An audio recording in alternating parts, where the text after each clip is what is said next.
have had word now of an explosion. A bombing at Atlanta's Summer Olympics. Total chaos, mass pandemonium going on down here. Led to a massive law enforcement investigation. We will consider it an act of terrorism.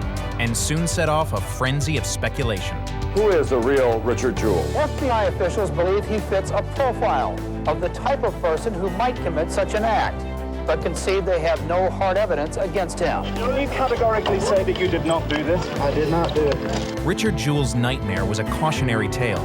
It's hard to believe that it is really over. But what lessons have law enforcement and the press really learned? It is now clear that the shooter was not Ryan Lanza, it was his brother, Adam Lanza. An earlier report that I had was incorrect, that he was connected with the Tea Party. In fact, that's a different Jim Holmes. Some media outlets were tweeting out that the shooter was a man named Raleigh Chance. When I leave the house, I'm looking over my shoulder.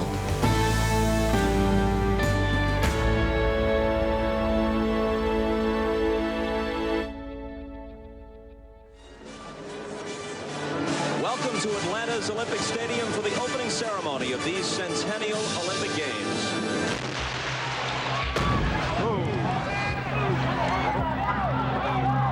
In the early morning of July 27, 1996, more than 100 people were injured and one killed by a bomb blast at Atlanta's Centennial Olympic Park.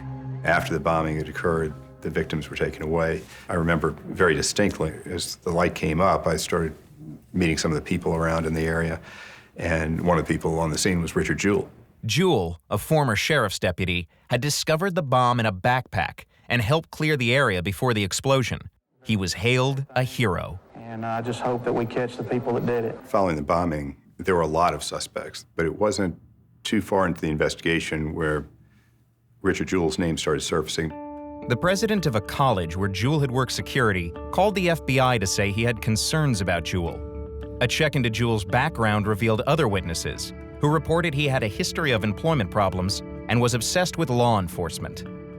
Our profilers from Quantico were watching the shows and saying, we've had instances in the recent past where police officers invented situations so that they could be the heroes. He started to have that look about him.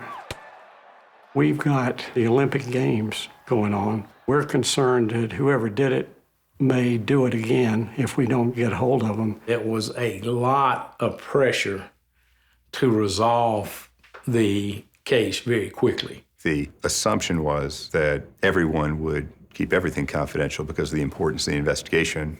In hindsight, that was naive because people like to talk. An unidentified law enforcement source leaked Jewell's name to Ron Martz's reporting partner, Kathy Scruggs. It was important for us as the hometown paper to try to verify as soon as possible and put that information out on the street. Word quickly reached investigators. It sped up the timetable in the investigation on what the investigators wanted to do to try to get to Richard Jewell before his name was all over creation. Law enforcement really wanted to talk with Richard Jewell, either to find out if he did it or to clear him.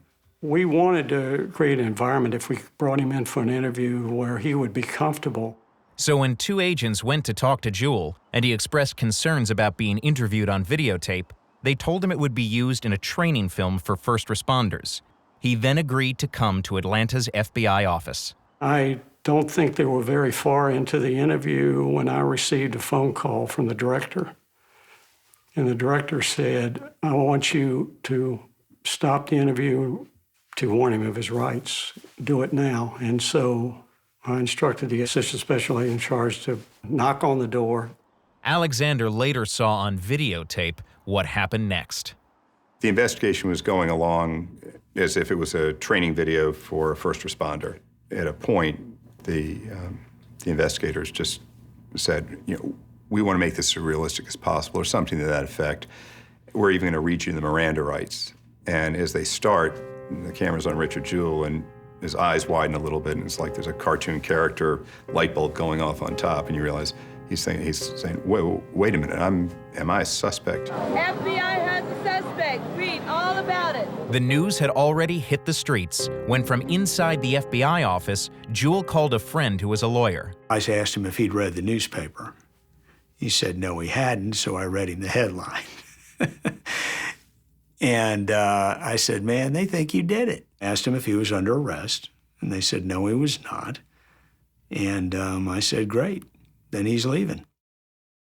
I remember saying to my editor, this man's life will never be the same, simply because he suddenly was in the eye of this media storm. Are they letting you go to work? They're letting you go to work. You're free to go. Did they tell you now not to leave town? No. Can you categorically say that you did not do this? I did not do it. Categorically? Yes. Television cameras surrounded Jewell's apartment as federal agents searched for evidence. It created a circus environment, I'm sure, anger with his attorney, but we had a responsibility to try to figure out whether he was involved. Some of the coverage, while acknowledging that Jewell was only under investigation, still cast him in the worst possible light. The hero may be a possible villain. You get a different picture of Richard Jewell in these North Georgia mountains. He lived alone in this rented home with his Doberman dogs, most days with the blinds drawn. But behind the scenes, a few investigators had doubts. I had one of my agents, and I believe an FBI agent, redo and watch the interviews in detail. And my agent came to me, and the first thing he said was, this guy didn't do it. His attorney, whether I agree with it or not, did not want to cooperate at all with us. It hurt our ability to resolve Richard Jewell in a timely manner. It made him a victim. It didn't make us look very good either. Still tailed by FBI agents and unable to get a job, his only source of income is now a telephone hotline. 2 months after Jewell was identified, he was offered a deal. If he answered investigators' questions, he could be cleared. Once Richard Jewell did come in, it became very apparent over the next few weeks that there's no reason to charge him.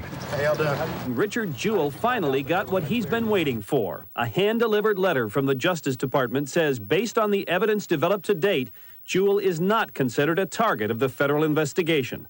After he was cleared of suspicion, several FBI agents were reprimanded, including the agent who read Jewell his Miranda rights during the ruse. Jewell pursued legal action against several news organizations, citing, among other things, a column that implied a comparison between Jewell and a convicted murderer, and another that called him a fat, failed former sheriff's deputy. Here's Richard Jewell, the 114th victim of the Atlanta Olympic bomb. This is the first time I have ever asked you to turn your cameras on me. For 88 days, I lived a nightmare. For 88 days, my mother lived a nightmare too. And it's rushed for the headline that the hero was the bomber. The media cared nothing for my feelings as a human being. NBC, CNN, and the New York Post were among those which settled for undisclosed sums. But the Atlanta Journal-Constitution fought the case for 15 years and won. There's no way that anybody can convince me that we libeled Richard Jewell. The information we printed was that he was the focus of the investigation. He was the focus of the investigation. Am I sorry for what happened to Richard Jewell? Yes, I'm sorry for what happened to Richard Jewell, but I don't feel responsible for what happened to him. This is video that just came into us. I followed the Boston Marathon case very closely, and I was really struck by how far law enforcement has come, and particularly their use of technology has come. After a very detailed analysis of photo, video, and other evidence, we are releasing photos of these two suspects. The public will play a critical role in identifying and locating these individuals. In the Boston case, you wanted to bring the media in at almost every point so that you get out these leads. Millions across the world saw these photos instantly, tweeted and retweeted, Facebooked and Facebook shared. But social media also made it easier for the public and the press to quickly spread misinformation and false leads, whether they originated with law enforcement or not. Crowdsourced investigations turned into a witch hunt. This missing student was wrongfully accused of being a suspect. In the last 2 years, innocent men have been wrongly associated with a number of high-profile crimes, including mass shootings in Newtown, Connecticut, and the Washington Navy Yard.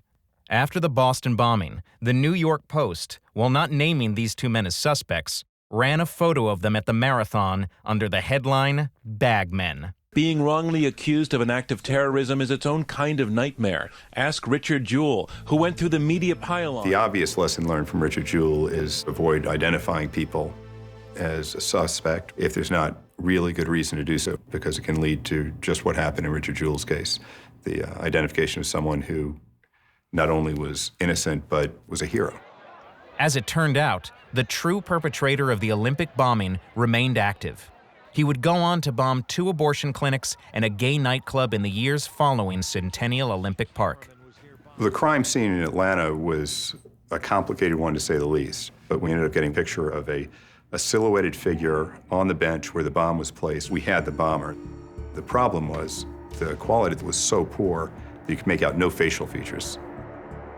I can't help but think that if we fast forwarded to today, that we would have had Eric Rudolph's face on there and would have solved that crime quite quickly. Nearly a decade after the Olympic bombing, Rudolph pled guilty in an Atlanta courthouse. Richard Jewell was there. He gave me a hug, and I noticed some of my former law enforcement colleagues stepping away because there was still something about it. I think there was a feeling that they didn't want to be associated with Richard Jewell. Jewell eventually found work as a sheriff's deputy in Georgia. He died in 2007 due to complications brought on by diabetes. He was 44 years old. People to this day think that he was arrested. He was never arrested. He had nothing to do with it. Is that the implication that you should get from responsible reporting?